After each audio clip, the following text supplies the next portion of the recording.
Hello and welcome to STAT216. My name is Casey Donovan and I'll be your professor this semester. This is meant to be a short video that will give a brief overview of the course, my expectations for you, what you can expect from me, and in particular, we'll focus on how to access Pearson, which is where we'll do all of our homework and tests through. So most of you probably already know, but I wanted to go over how to access Brightspace, which is how I will be communicating with you this summer. If you go to just the normal website, msun.edu, and go to current students, you can log into Brightspace by clicking the button here, and it will ask you for your net ID and your password, and then you'll be able to see the list of courses that you're in. Once you click into statistics, it'll take you to the home page where you'll see some announcements. I've already made a couple of announcements, and almost all the material for the course will be in the content area. And I'm not quite done. I haven't uploaded the syllabus yet, which I'll need to, but I have some quick information, and in particular, I have every week of the course already planned out.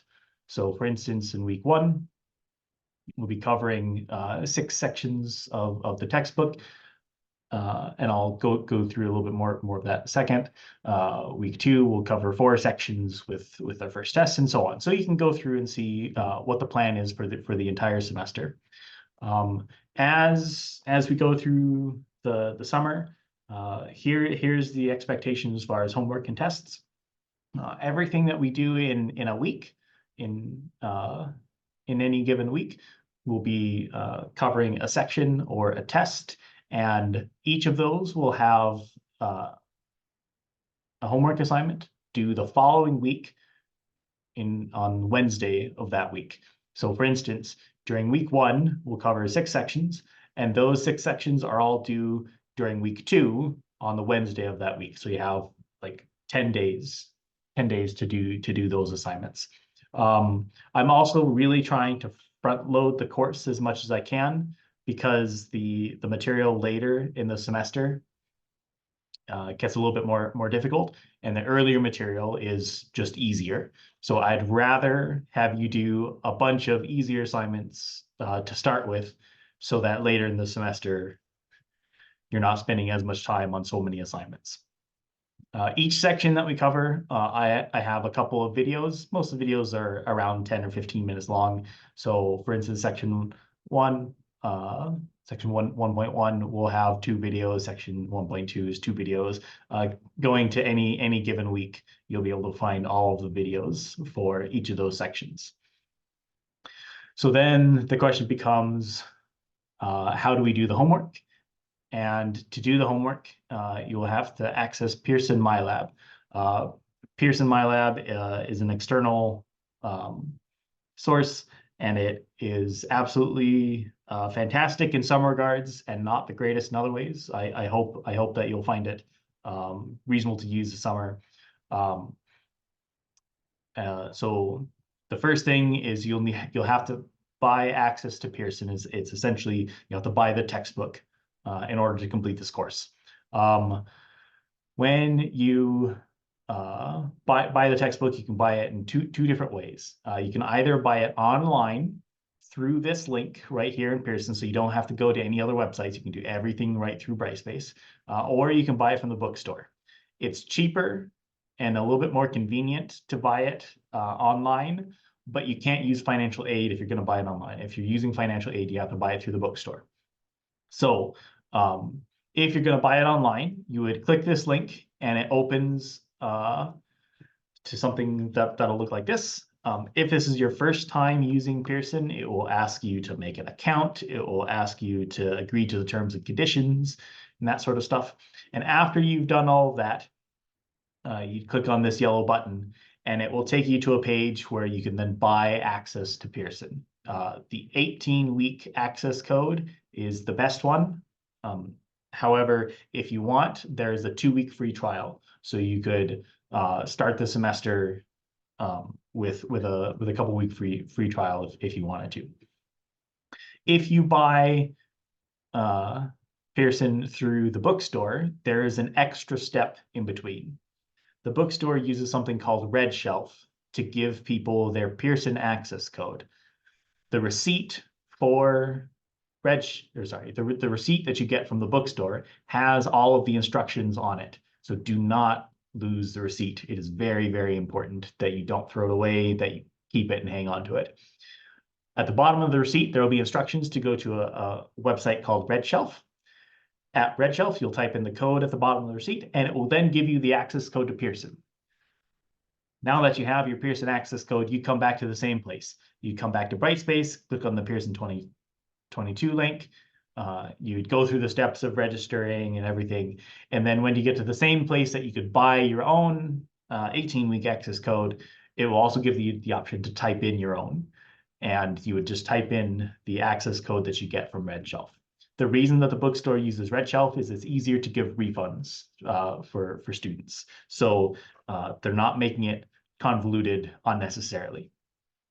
Once you have access to Pearson, whether you chose the 2-week free trial, you bought the access code online, or you bought the access code in the bookstore, you will always get to the same place, which is going to be this guy. I find Pearson is a little bit slow at times, and every once in a while it goes down. They normally get it back up and running within a couple hours. So here's Pearson. There are a couple of things that are rather nice. You can go to the assignments tab, and it will show you all of the assignments for the entire semester.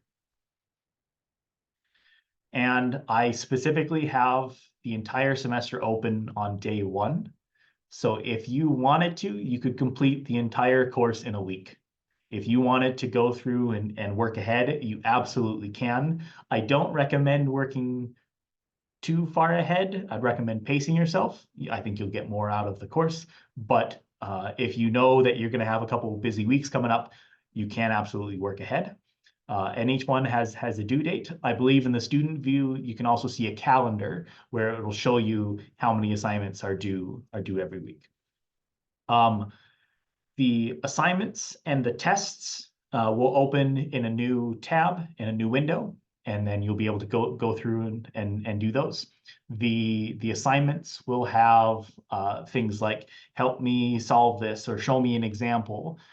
So in addition to the video lectures that you can watch, and in addition to the e-textbook, you can have Pearson help you directly with some of those questions. Assignments and tests can be completed as many times as you want until you get a good grade. I specifically do this because I want you guys to learn something this summer. So if you do something the first time and you don't get it right, I want you to have the opportunity to go back and relearn it. So I give students infinitely many opportunities to go back and do stuff. However, if you don't get this done by the deadline, there's the penalty. So, and I believe it's something like a 10% penalty. So, and that's a whole letter grade difference. So do try to get the assignments done on time. And the earlier you start, the more time you have to retry the assignments. The tests are slightly different in that you can't redo each individual question. You'll have to do the entire test over again. But again, you can take the entire test as many times as you want up until the deadline. And then after the deadline, you can still do it, but there will be a 10% penalty. And then if I click on the textbook, you can click on, I think I like this first link the best, the e-text that mirrors your textbook, and it will open to the textbook. And I like using the table of contents to go to whatever section we happen to be working on. And yeah, so you have a bunch of different resources. You have my video lectures, you have the textbook, and then as you're doing the homework questions, Pearson has helped me solve this and view an example, and both of those are going to be really helpful as well. You can reach me at my email address, which is casey.donovan@msun.edu. This is probably the best way to reach me. If you go to the top, there's this message alerts is essentially like an inbox feature in Brightspace. That also sends me an email. I get it right to my work email. And this is going to be the best way to reach out. I will admit sometimes I miss emails. So if you haven't heard back from me and it's been a day or two, email again. I appreciate reminders. So don't feel like you're bothering me. I want you guys to succeed. If you email and don't hear back from me within say like 48 hours, email again. I also have a phone. It will be listed in my syllabus. I absolutely do not like using my phone, so I would encourage you to reach out in all the other ways. And I think that's about everything for the course. Again, my name is Casey Donovan. Feel free to reach out to me at any time. Your first order of business should be buying access to Pearson, and that should be done sooner rather than later because the first homework assignments are due on June 12th. So thank you guys.